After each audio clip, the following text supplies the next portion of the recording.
Welcome to the collection of the wildest and craziest AITA Reddit stories of all time. From wild betrayals to shocking twists, these tales will leave you questioning who is really in the wrong. Let's dive in together. The first story for this collection is from Lilac Lambie.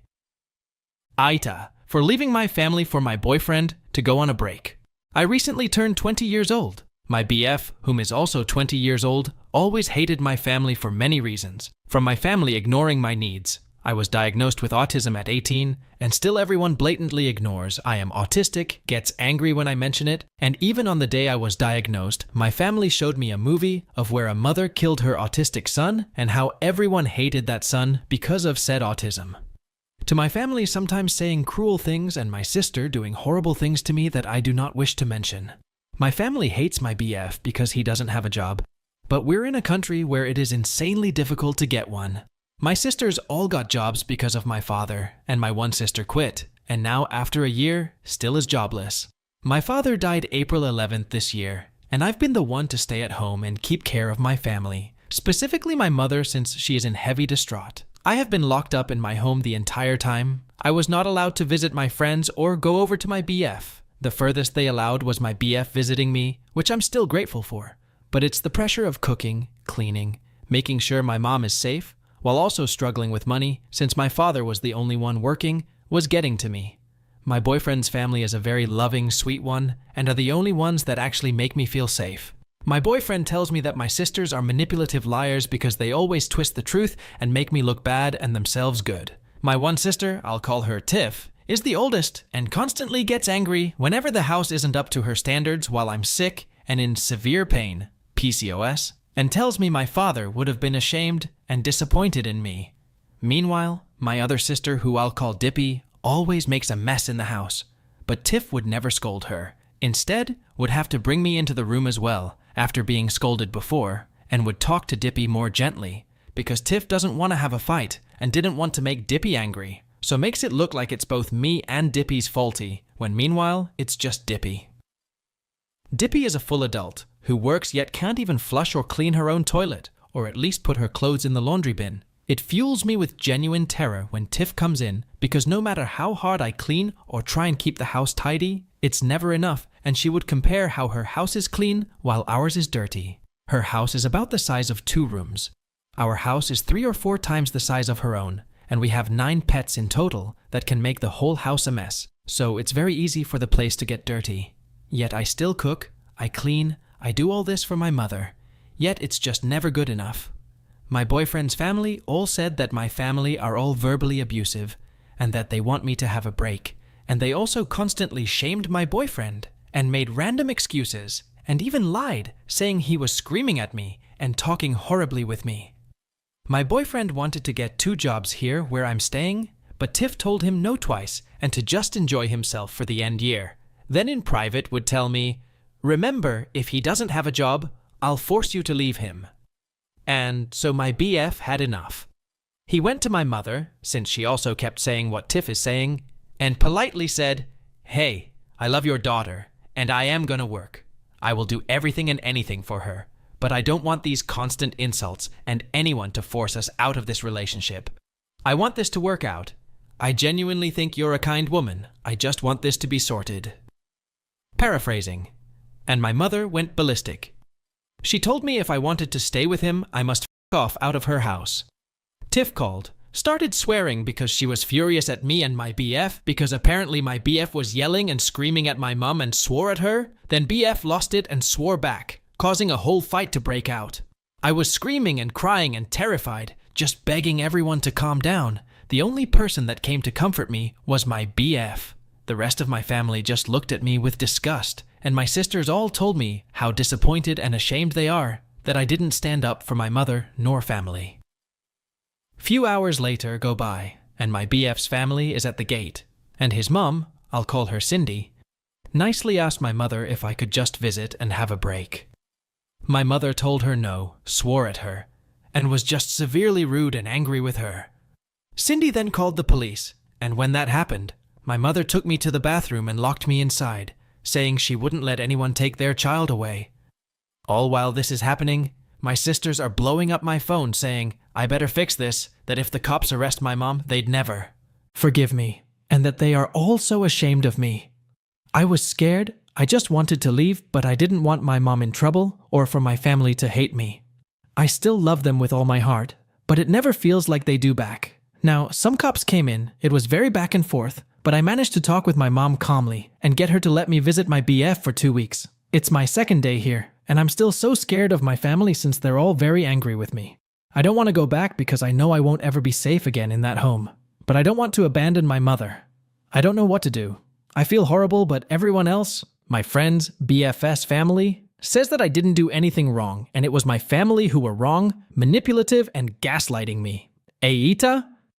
OP is not an AH for leaving her abusive family who manipulated her despite the fact that she has been taking care of her mom. Seeking safety with and support from her boyfriend's family is a crucial step for OP mental health and well-being. Instead of OP's mom and sisters are AHs who abuse OP and manipulate her. So I would rate OP's mom and sisters 3.5 out of 5 on the AH scale, and OP gets nothing. Let's now jump onto the next story from Brilliant-Gear-4577. AITA, telling my friend to either accept a woman and her children or ghost her. I am 30. Went out with some co-workers who've become close friends over the years. Nate, M31, Sean, M32, and Logan, M34. Everyone knows Logan has a thing for taken women. He almost exclusively dates and hooks up with married women, specifically those aged 33 to 48. He told us this range, and usually mothers with 1 to 3 children. I've always been grossed out by it, but I've never called him out. Honestly, I guess you could say I have developed a morbid curiosity about Logan's crazy stories throughout the years. Nate always insisted that it was wrong. Sean, meanwhile, finds Logan's stories hilarious and admires his boldness, though he would definitely never tell his girlfriend he thinks that. After a bit of small talk, Logan starts talking about his latest relationship. She's a woman in her early 40s, married with 2 young kids. He met her on some forum about romance novels, a usual place he finds these women, befriended her, and got to talking. After a while, she started venting about her husband and how he doesn't appreciate her. And that escalated to her and Logan eventually seeing each other a few times, and the rest is history. This has been going on for about 3 months. Logan has this admittedly greasy strategy down to an art form. He's an expert at sniffing out unhappy marriages and knows how to play the understanding male friend exceptionally well. Logan then plays around for a few weeks and eventually ghosts the woman. He jokes that this probably breaks their heart, but then argues it was probably for the best since he doesn't want to disrupt their personal lives, as if he didn't do that already. Oddly, Logan's kept this particular woman around much longer than the others. So long, in fact, that according to him, she's fantasizing about a new life with him and has been planning to leave her husband for a few weeks now. Logan played along with this until she brought up bringing her 2 kids with her. Logan is strictly child-free and was telling us all this like this woman somehow offended him. I could tell that, through Logan speaking, Nate had been seething. He snapped and called Logan a sick, selfish bastard, saying that he's basically a predator. He tells him he's tearing lives apart just to get off, and that it's insane how he can't see he's the villain here. Sean jumped in and started defending Logan, saying that these women are making their own choices, and it's not Logan's fault if they're miserable in their marriages or ignored by their husbands. Nate was practically shouting at this stage, and while I agreed with many of his points, I told him to calm down and be quiet because he was starting to attract attention to our table. When Sean asked what I thought, I told Logan that he could either accept this woman along with her children or ghost her and leave her to her own devices. I thought this was a neutral response, but they all later told me that I was an ass. Nate thinks I'm an ass for not backing him, while Sean thinks I'm an ass for pressuring Logan to make a bad decision. AITA update. Post. So, Logan came to work yesterday morning, visibly annoyed, and told me that the husband of the woman he's been seeing found out about their affair. Unsurprisingly, the guy is furious. He's left her and the kids, and is refusing to return until a DNA test is done to confirm if the kids are his. She's been pleading with Logan for support, but now that things are messy, he wants nothing to do with her. He's especially angry because, according to him, he actually liked this one. and things had been going smoothly until now. After Logan left, Sean seemed unusually suspicious and commented that it was strange how this all unraveled right after Logan confided in us about the relationship. It felt like he was hinting that someone, maybe Nate or even me, might have tipped off the husband. Sean hinted that Logan suspects Nate or me of leaking the information, though he stopped short of saying it directly. I denied any involvement since it isn't my business, and I've had zero contact with her husband. Later, I asked Nate about it directly. He didn't confirm or deny anything, but he seemed a bit smug for whatever reason. Now, I'm caught between two bad options. Should I tell Logan that Nate might have been involved, or stay out of it? I'm also worried that Logan might go to HR if he thinks we're meddling in his personal life, although that could just be my anxiety talking. If Nate did somehow tell her husband, which I suspect he might have, I honestly don't know what to say. It's shocking that he didn't stop to consider the implications of his actions. AITA telling my friend to either accept a woman and her children or ghost her. Second update. Apparently, Nate couldn't keep his nose out of other people's business and decided to message Sean's girlfriend. He told her all about how Sean has been defending Logan and supporting his behavior. From what Sean told me, Nate went into a lot of detail about Logan's antics and tried to frame Sean as being just as bad for encouraging it. Sean's girlfriend was furious, not with Sean but with Nate. She accused Nate of trying to meddle in her relationship for no reason and being creepy for randomly texting her about her BF. She sent him a bunch of angry messages, and of course, she told Sean about it, was livid. Sean went straight to HR and filed a complaint, accusing Nate of harassing his girlfriend outside of work. HR took the complaint seriously, as Sean had the text messages from his GF, and called Nate in. They gave him a severe warning and told him this kind of behavior wouldn't be tolerated. But as of now, they haven't made a final decision on what action to take. If that wasn't bad enough, Logan jumped on 2 days later. His complaint to HR was vaguer, but he accused Nate of interfering in his personal relationships and causing unnecessary stress. Between Sean's and Logan's complaints, it's almost guaranteed that HR is going to take serious action against Nate. He seems to know it too, as he's already started looking for a new job. He is quite sad about it how things turned out, since his job was pretty good, but seems to have accepted his fate at this stage. I feel bad for Nate, but I warned him not to get involved in all this.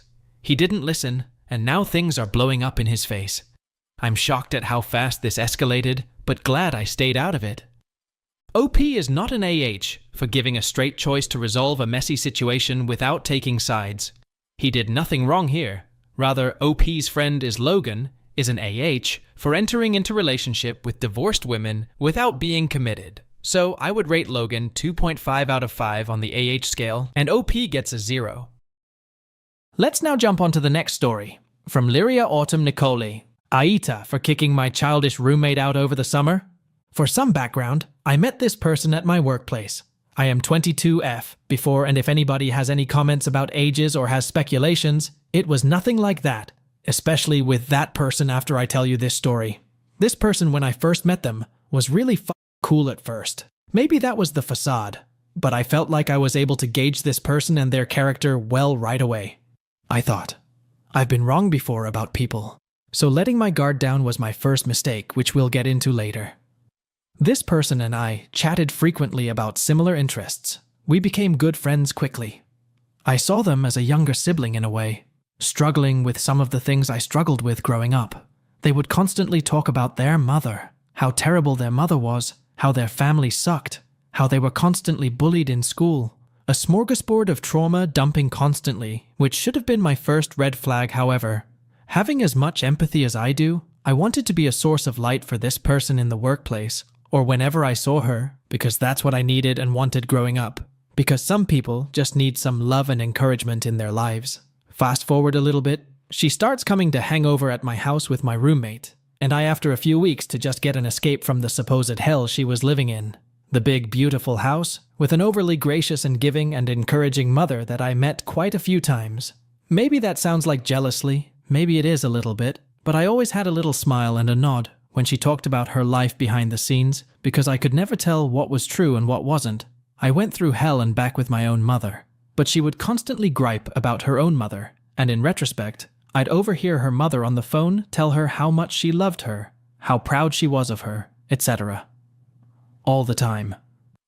The bitching wasn't too bad at this point in time, but a part of my heart felt drawn to inviting my home up to her, to give her a safe space that she needed, and my roommate happily agreed, because she just seemed, at the time, so wise and mature despite her situations, and she was just a cool person to talk to and get along with. A few weeks, maybe a month later, she begins moving in, and it takes about 3 days tops. She lived a hop, skip, and a jump away, so the unloading and packing wasn't ludicrous or overbearing. I was also manic at the time, so that doesn't help. I wish I would have taken more time to truly know who she is before I even made that decision to have her stay with us. That aside, she took up on the offer without batting an eye.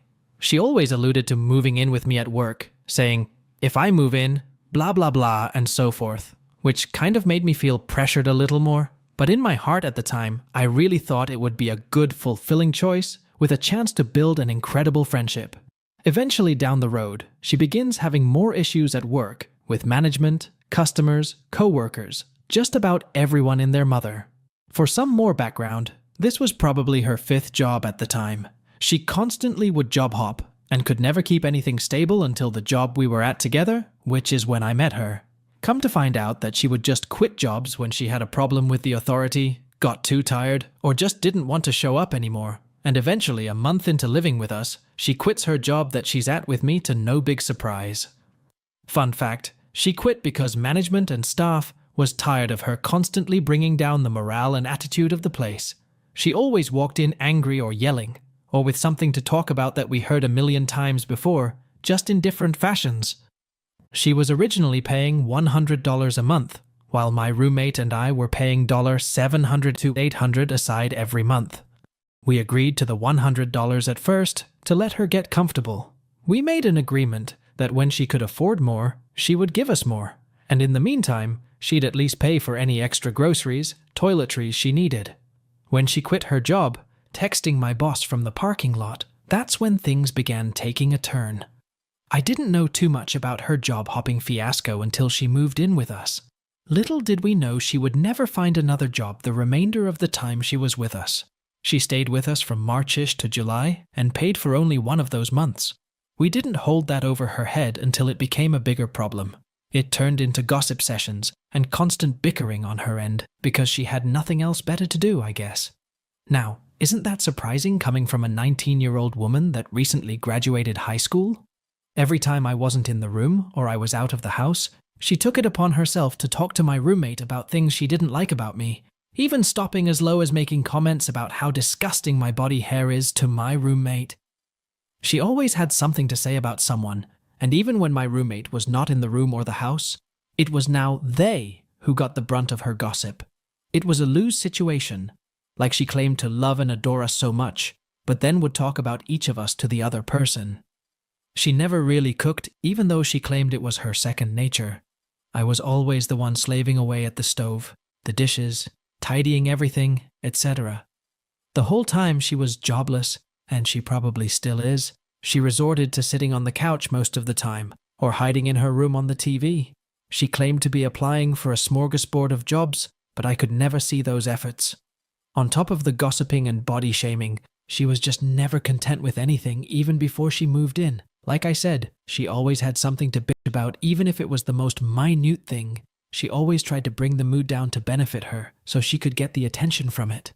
Every time she walked through that door, the atmosphere would immediately change.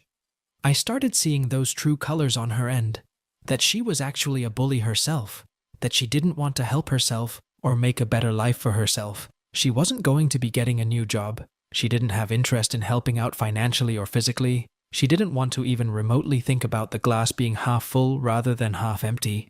Whether it was intentional or not, she ultimately took advantage emotionally and physically. The decision to kick her out took about a few weeks. It involved a lot of anxiety attacks, crying, and stressing on my end formed the fear of her response. The fear of hurting her, even though she had hurt us so deeply and took such advantage. The reveal of the news really revealed the most of her character to us. We gave her a chance to get a job in 30 days or move out in 30 days. With that, She moved out that exact day, wrote us a nasty message in our group, basically pointing the finger, calling us backstabbers, that we betrayed her, and all she wanted was friendship, completely oblivious to the idea that I knew she was constantly talking shit about me too. When I confronted her about her behaviors, and emphasized that she didn't have to just up and leave, that she had more time than just a day, she didn't want to hear any of it. Her and I talked back and forth for a few days about it. I explained my side, to which I thought she was immensely understanding about it, then turned into a block on all social media. Her telling me that all of her friends, 1, were saying that she shouldn't be friends with me anymore after this. But y'all, I had to look out for myself and my mental health. I was tired of coming home to an energy vampire that had nothing to provide, not even emotionally speaking. I have empathy to an extent. Depression is a finding motivation to make your life better is a but I've done and continue to do the hard work, and it is such a slap in the face when someone who hasn't even experienced a sliver of what you have tries to take advantage of your kindness, tarnish your character, and they act like they've just gone through so much worse. I'm not trying to downplay anyone's feelings or trauma, but it was immensely aggravating to hear her bitching over things that weren't even worth batting an eye over. Like, my mom is making me pick my brother up from school even though she said I don't have to, but ugh, everyone uses me, they're so annoying. Meanwhile, my own mom calls me fat constantly, and has used me as her therapist since I was 10 LOL. Not trying to make competitions either, everyone struggles differently. Now I know age is also a factor. When you're 19, I understand there's a lot of changes and emotions still. But I look back to myself and others at the age, and think to myself about that roommate, you are not as mature as you think for your age.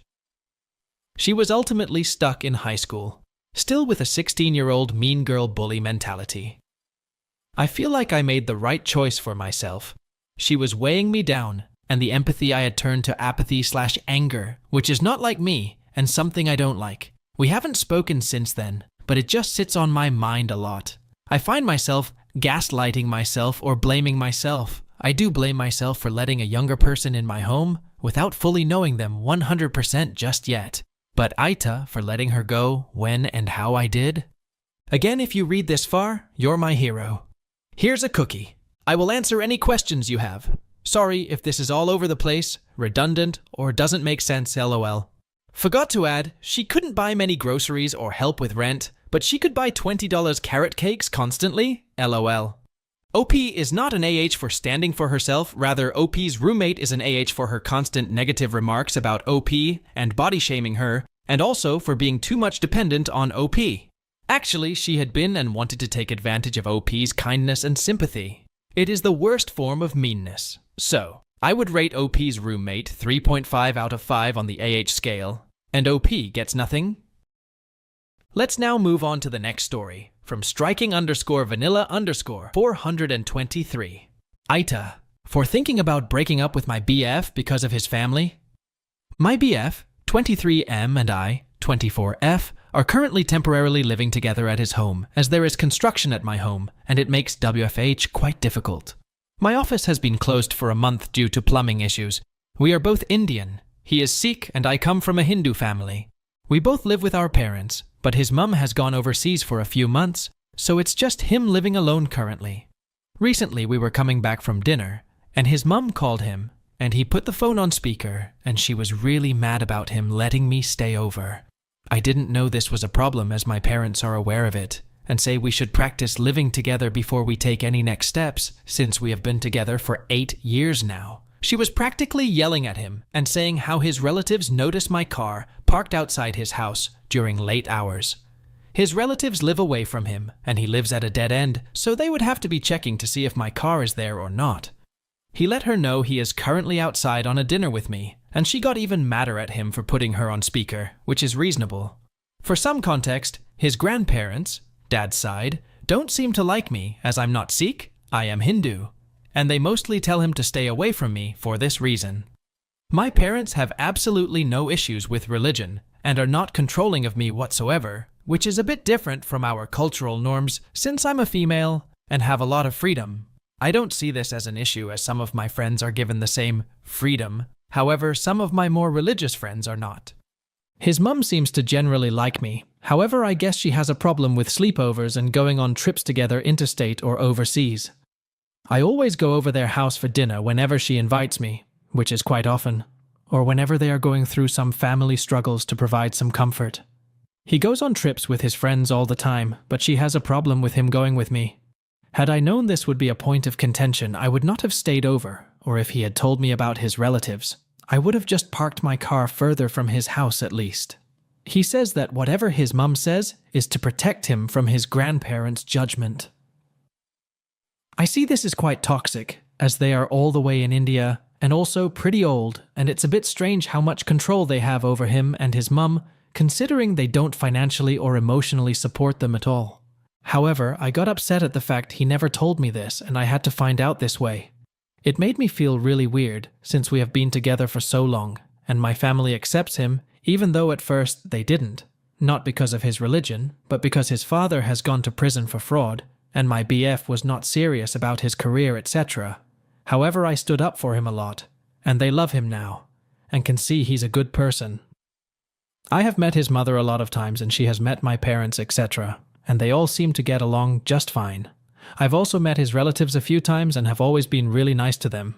His cousin sister and me get along quite a bit, and follow each other on social media, go out for dinners all the time, so I was surprised to hear that she was the one who was telling her mum about how I stay over at his house late and spying on my car, even though I never told her this. Also, we have been getting quite distant now.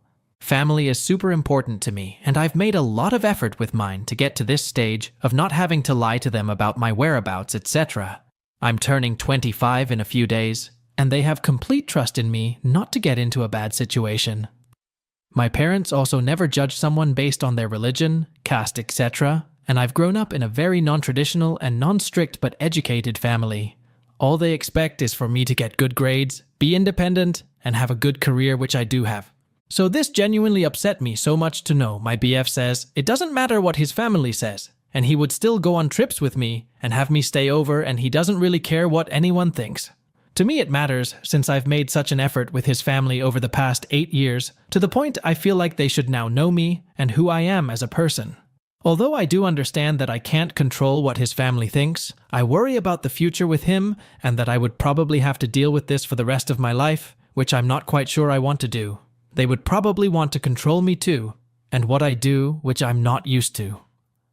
Although compromising should exist, I just don't know if I'm okay with having to change myself for someone else's family. Obviously, I will not be staying over anymore, since it is his parents' home and not his. But at this stage in our relationship, it just feels strange to be having to lie to his parents about any trips as well. At the time this happened, I was questioning whether I really wanted to deal with this, after having put in so much effort into my studies and career for his family, still judging me for my religion, or how much freedom my parents give me. It made me quite upset, and I let him know. Although I don't necessarily care about his grandparents' opinion, I do care about his mum, as I know they both have a really close relationship.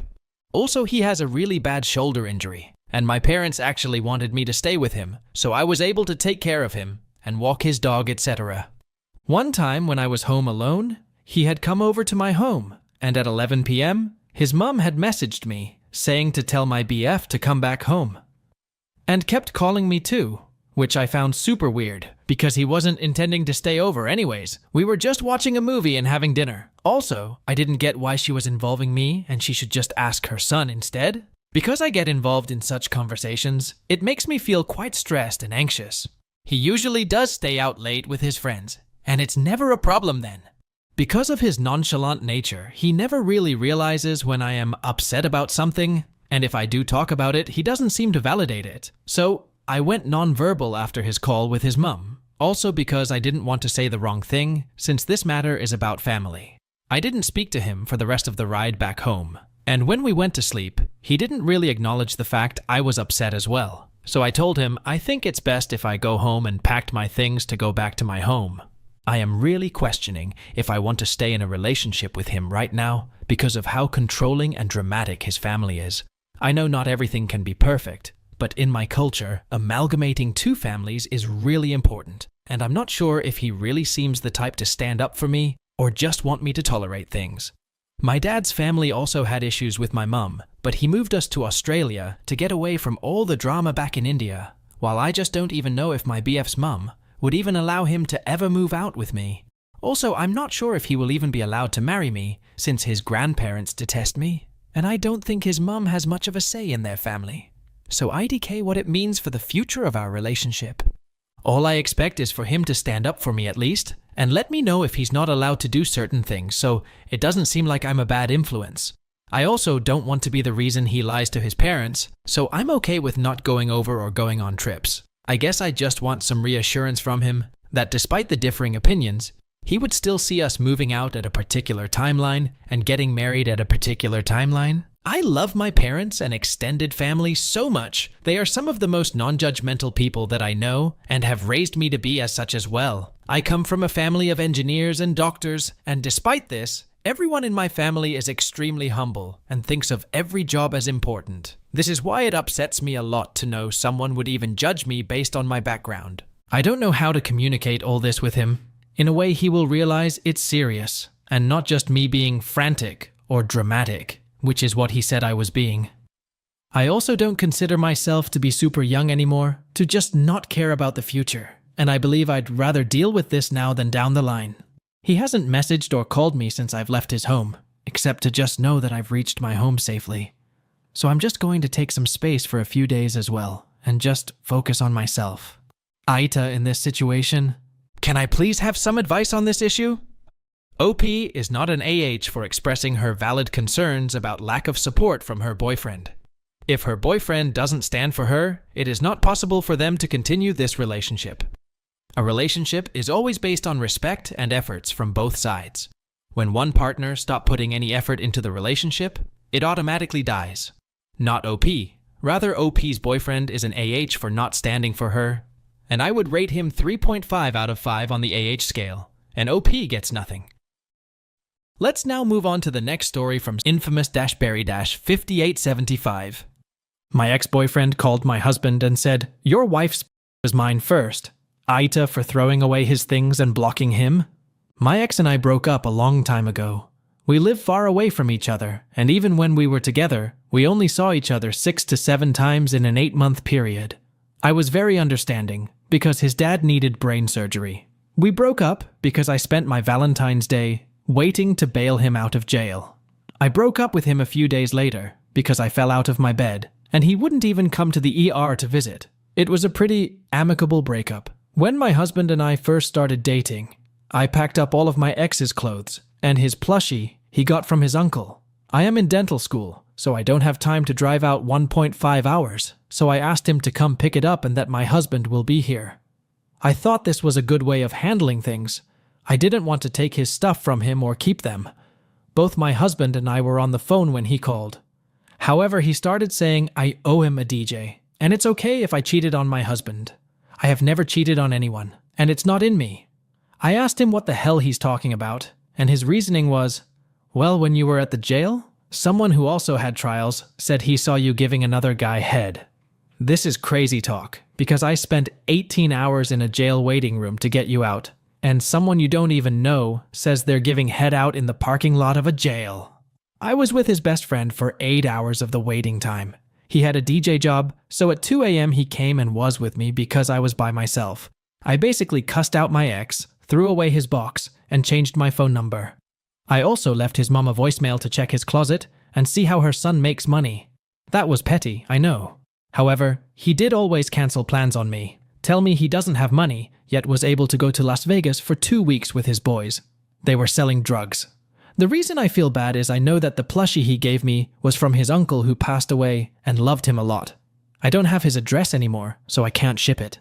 My husband doesn't like him, and told him to leave me alone because he kept calling him and saying, "Your wife's was mine first," and he just told me to change my number. My husband and I are always together, and he means it as a joke, but he's like, "I check your location so I know you didn't get kidnapped and are in San Jose. That's where my ex lives." It's a bad situation we started making jokes about, because my husband is always with me, and he knows what I'm doing, and vice versa. I feel like an asshole because I'd be sad if someone I trusted enough with my baby teddy plushie threw it away. I tried to give it to him, but saying I was giving head to someone in a jail waiting room is crazy talk. Also, pro tip, you can look up the county the jail is, and as long as you have enough info, you can search the trial dates. It's completely free, a bit annoying to find, but I'll try to post the one that searches all jails, but it only works in California. If you don't have a name, it'll at least show you what they're in for and the times/dates of anything happening in the case. I know his information, and I checked the date of his case. No one had the same trial dates. What pissed me off even more was the day I was there. The only reason why I was there for so long was someone started a riot, so they weren't letting anyone in or out. One of my best friends is a cop, and he said he would double-check in case it was in another county or filed wrong. He explained to his boss what had happened, and they asked the defense attorney for the local county, and she was nice enough to ask other district attorneys. They asked me if I wanted to press charges, but I was honestly just confused. My husband was a huge trooper out of this. He was never angry at me once, and he knew I didn't do anything like that. He also comforted me and said it's okay because no one is going to hurt me. He knew from the way my ex was talking and pulling stuff out of his butt to see me again. My husband offered to go by himself and just tossed the box outside of the door. I don't remember his address, but I do know where his mom works. I figured this was a huge risk, and I just threw the box away. AITA? Thank you for anyone willing to listen. And I know I said calling, but I'm typing on a phone, but he would call my phone and yell at him, cussing and saying weird stuff like that. My husband told me to change my phone after he threatened to rape me and let us raise the baby if he loves me so much. It's just absurd. OP is not an AH. Rather, her ex-boyfriend is an AH for accusing OP of cheating and threatening her. Despite his behavior, OP wanted good for him. So I would rate OP's boyfriend 3.5 out of 5 on the AH scale. As for OP, she is a good soul who was there for her ex-boyfriend during his difficult time. Not only this, she was careful not to hurt his feelings even after their breakup. So, she is not an AH, and I would rate her 0 out of 5 on the AH scale. Let's now jump on to the next story from Miss Moxie 2004. AITA for being rude to a nurse? I, 37F, am a respiratory therapist. It's a field that doesn't get a lot of respect, but all of us know this, and we roll with it.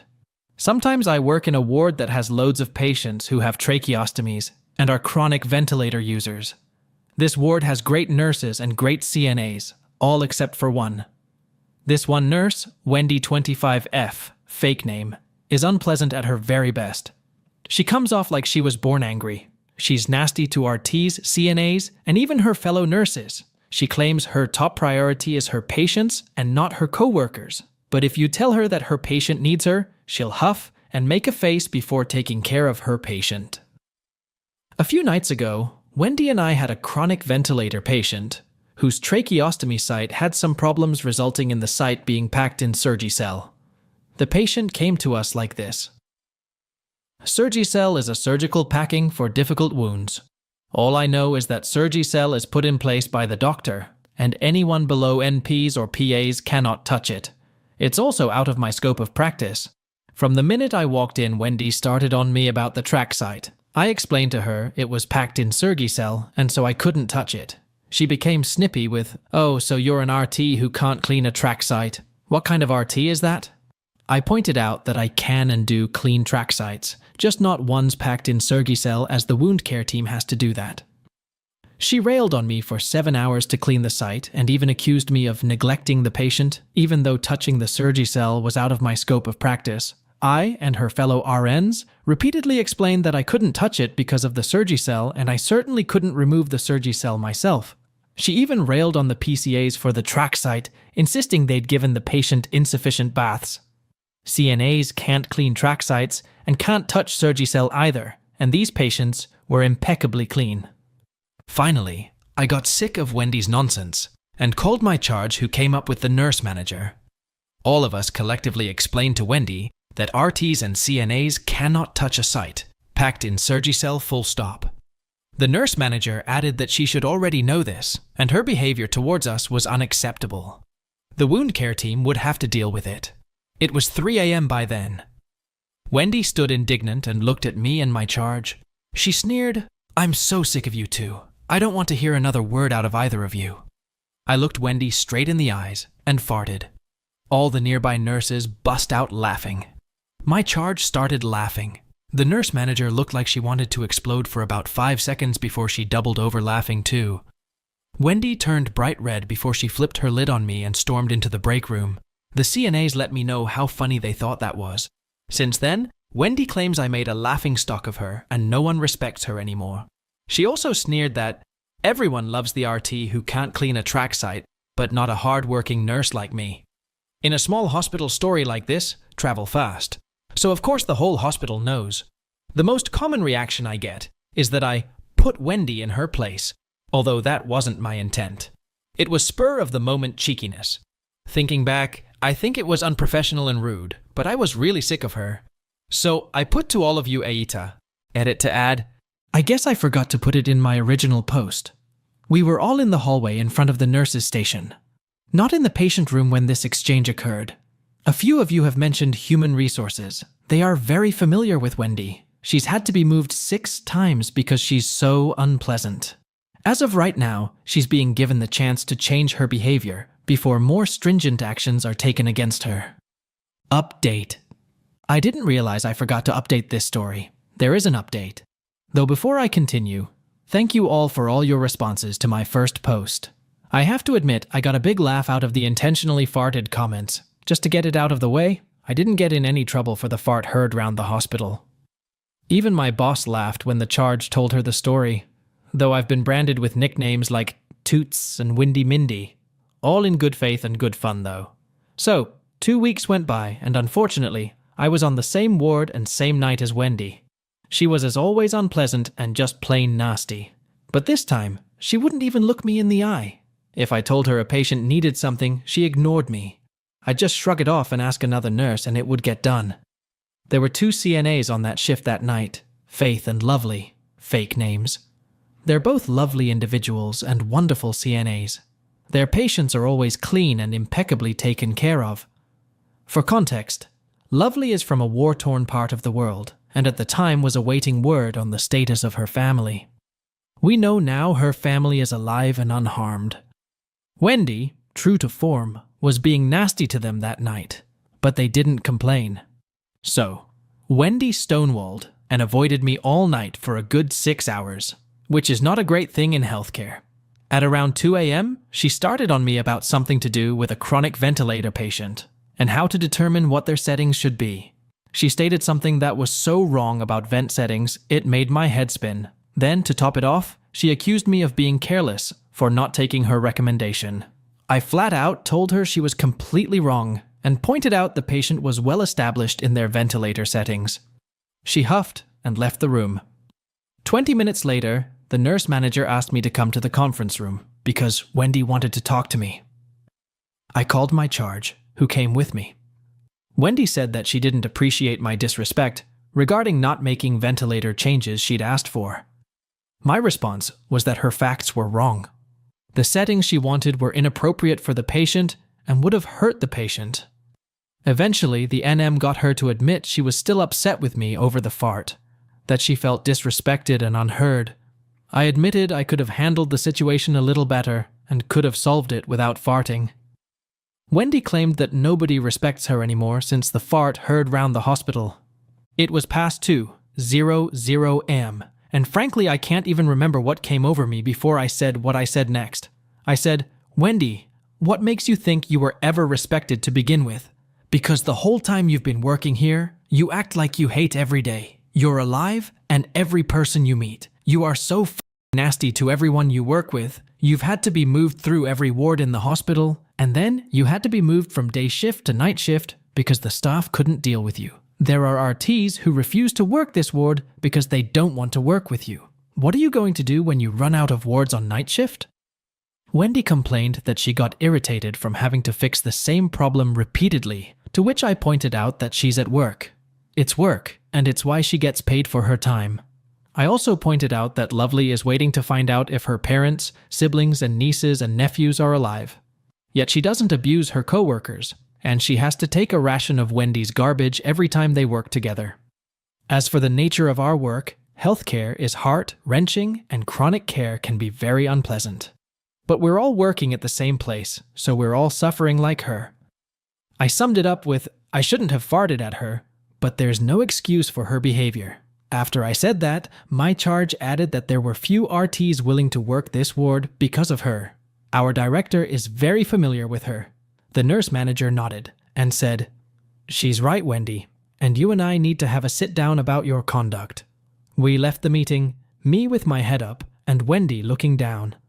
The next day, my boss told me to start writing Wendy up for improper conduct every time she's abrasive or mean. Human resources will handle it from there.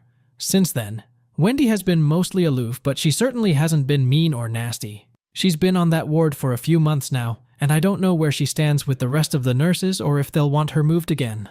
I don't think the day will ever come where Wendy will be Miss Mary Sunshine, but at least she's no longer abusing her co-workers. That's pretty much it. I didn't get into any trouble. I certainly wasn't reprimanded. I flat out told Wendy that the way she treats her co-workers is completely unacceptable, and the management agreed with me. And if it wasn't abundantly clear already, I certainly wasn't required to get a colonoscopy or any other GI exam to determine if I intentionally farted. That's all for now, everyone. OP is not the AH for standing up to Wendy's toxic behavior and bullying. While the fart was unprofessional, it was a harmless reaction to Wendy's repeated bullying and unreasonable demands. As for scores, I would rate OP 0 and Wendy 3.5 out of 5 on the AH scale. Let's now jump on to the next story from Advertising Mundane 69. AITA for going off at my ex-best friend. So, 2 years ago, I reconnected with someone I used to know. We were in the same sports team and went out for drinks to reconnect. Let's call her Beth for the sake of the story. Also, I feel the need to tell the whole story, so everyone understands the context. Beth and I became closer and eventually became the best of friends. We went on a girls' trip together, but if I am being honest, that's when I started doubting if this friendship was healthy. Our friendship was a bit unstable for a while and even had a really big fight. I still really wanted it to work out between us because she was my best friend, but I noticed everything was my initiative. I decided to see how long it would take for her to show interest in me or my life. 6 months, I heard nothing, no "how are you" or anything like that. It hurt me because I was showing so much interest in her and putting a lot of time and energy into that friendship, but got nothing in return. From my point of view, we grew apart. Beth, however, still called us best friends and thought everything was a-okay with us. That's when I decided that maybe we should talk, and I should point out what has been bothering me. The thing is, I didn't at first because if you really are best friends, showing any sort of interest in each other is below the bare minimum, and I didn't want her interest to become forced. But I also believe in what you don't change, you choose. So I texted her if she'd be open to have a chat. She asked, "What about?" I answered that some stuff has been bothering me in our friendship, and I want to talk to her about. She agreed but didn't have time anywhere soon because of how busy she was with school and everything. I asked her to let me know when she did have time. Fast forward to 3 weeks later. The other girls, Beth and I, went on a trip together. Beth and I drove there together. It was a 2 hours drive and we didn't talk the entire way there. Just blasted songs, fun, but I feel like it would have been a perfect time to talk, but I never got a chance to start anything up because a good song would come on and she would turn the music up and start screaming along. We arrived and settled in. For some context, I had just gone to a Taylor Swift concert 2 days before the trip and was so in awe of the whole thing, it made me an even bigger fan. I was watching some TikToks on the couch when a Taylor Swift TikTok came up, and all of a sudden, Beth goes, "Ugh, Taylor Swift. I don't understand what you like about her. She isn't even a good performer, and her stage presence nowhere to be found." I looked at her and said, "Well, what do you base that opinion on?" She goes, "Well, I only had to see like 3 videos for her to know she isn't." I was irritated and said, "Well, those videos were probably less than a minute, and I went to her concert that was 3 hours. Believe me, she is a good performer." And the discussion ended there. The rest of the trip I would sometimes make jokes with my best friend. Let's call her Leah. And when I saw a love sign, I joked, if there would be Anna behind that, it would be a Taylor Swift album.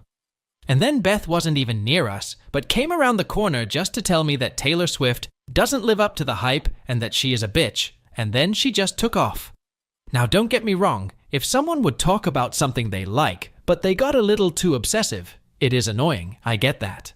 But if she didn't like it, she should have told me, "Hey, I get that you like her, but maybe we can talk about something other than Taylor Swift." And I would have totally understood. She, for example, likes K-pop, I do not at all, but I've never bashed her for it. Because K-pop stars are good performers, but it's just not for me.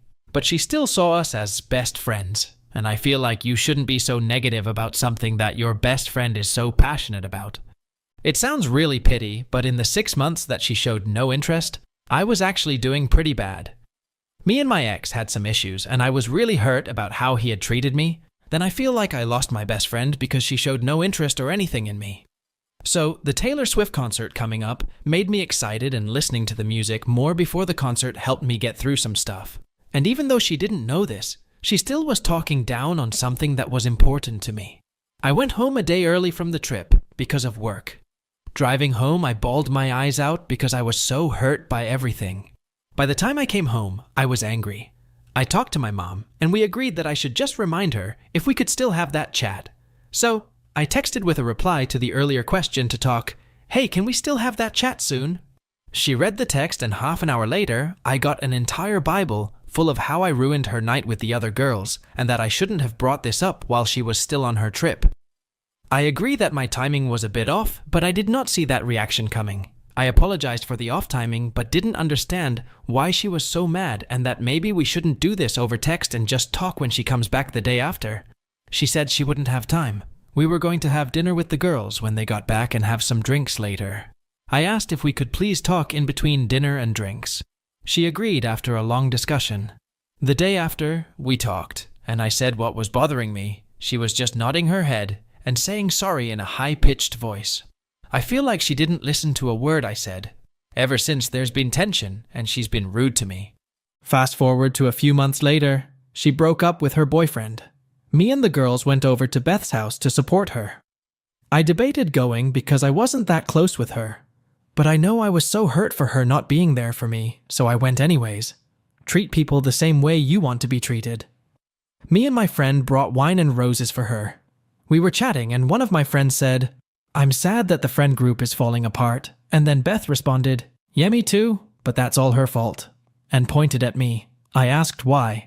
And then she said that I was picking fights with everyone, my ex, her, etc. I said, I don't agree, and that was standing up for myself and trying to talk it out whenever I felt I wasn't treated right.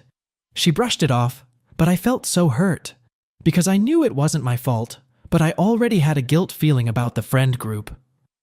Later that night, the subject of our summer vacation came up. Beth said she didn't think she was going to come with us because it would be too awkward with her and her ex. We're all in the same friend group. My ex is too. I was surprised because she has a big fear of missing out. But I understood. I drove my best friend Leah home, and she also mentioned that she was surprised about it, but we understood. The next day, we met to talk about the vacation plans and came up with a plan. For context, there was a vague plan, but we had to change it because 2 people planned a different trip around the original date. Beth knew this. Beth wasn't there because she didn't want to see her ex, even though he offered to stay home so she could go to the meeting. We came up with a plan, and we all agreed. Later that week, I texted to confirm something with the group in the group chat, and all of a sudden, she was going off at Leah because she wasn't a part of this plan, and we never discussed this date or destination with her. I texted her privately with these plans and why we made them. She went off at me and cussed me out for some things. I said I understood that she was upset, but she said she didn't want to go. She said I should have never assumed that she didn't want to go, because she said that when her emotions were out of control due to the breakup. I understood, but there was no other date available for us to all be able to go, and that I was sorry for the misunderstanding. She still went off at me. I called her to talk about this, and then she went back in her high-pitched voice apologizing. I was done with her cussing me out over text, and then being too sweet on the phone or real life. So now it was my turn. I went off at her. I said that her high-pitched voice could f*** off, and that she should open that big mouth of hers that she has over text to me. She hesitated, but went off. I said she had no right to treat me or my friend that way, and that it was a misunderstanding that she can't blame us for. And so on. We ended the phone call okay, but there's still tension. Even though there was still tension, I was invited to her birthday last week. I already knew I was not going because I wouldn't want people on my birthday that don't want to be there. So I did pay my share of the gift, but I didn't go. And I told her I wasn't feeling well. Now I haven't heard from the entire friend group except for my best friend. Of course, there's two sides to every story, so from her POV, I think I did something wrong. So, after this incredibly long story and maybe a little too many details, was I the asshole? OP is not for standing up for herself when Beth tried to disrespect her. OP repeatedly tried to address issues between them maturely, but Beth always disregarded OP's feelings and make no effort to nurture the friendship. As for scores, I would rate OP 0 and OP's friend 1.5 out of 5 on the AH scale. What do the Mac Reddit fans think? Is the OP an AH or not? Let me know in the comment section below. If you like the stories I brought you, just hit the like button, share them as much as you can, and don't forget to subscribe to Mac Reddit for a daily dose. Bye bye, see you tomorrow with some more spicy fries.